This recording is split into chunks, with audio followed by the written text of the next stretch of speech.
নমস্কার, আমি রাজ। আপনারা দেখছেন খবর 24 ঘন্টা। আমি যে আপনি ভক্তের জন্য কি বলতে চান? ওই ভিড়ের মধ্যে কি হচ্ছে, সরকার চেষ্টা করছে, লোকের রেস্ট্রিকশন চেষ্টা করছে। আজকাল মেলাটা যেমন অনেকে মনে করে না যে 14ই জানুয়ারি সংক্রান্তি লাগবে, আজ মেলাটা আমাদের ছড়িয়ে দিয়েছে। 7 দিন 10 দিন ব্যাপী ছড়িয়ে দেওয়া হয়েছে।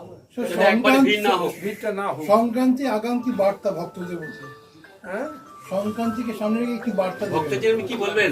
ভক্তের ঠাকুরের স্নান করে মনে শান্তি আসুক, শান্তি আসুক, আনন্দে থাকুক, সকলে মিলেমিশে থাকতে পারি।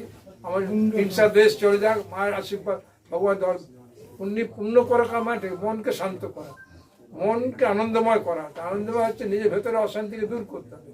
আমরা কারোর সঙ্গে হিংসা দেশ করব না, সকলকে মিলেমিশে থাকবো, এটাই তো শান্তি। পুণ্যস্নান করাতে কথা বলতে হবে। অনুষ্ঠান চলবে, সারাদিনে চলে। পুণ্যস্নানের ব্যাপারটা নেই।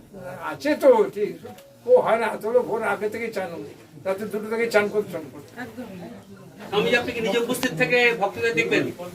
না, আমরা স্বামীজিরা আছে।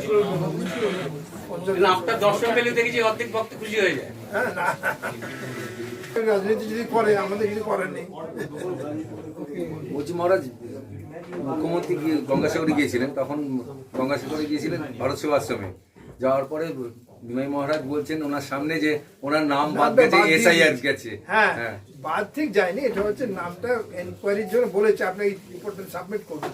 না দেবো বলে গঙ্গাসাগর মেলা হিয়ারিং এ ডাকা হয়েছে, এটা লোকে বাদ করছে। এই যে ওভারঅল এসআইআর এর কাজ নিয়ে কিছু বলবেন? কি বলবো, সবাই তো সরকার থেকে করছে, লোকে মানুষ সুবিধার জন্য করছে। মানুষের ধর্মের মানে ভারত সরকারের যে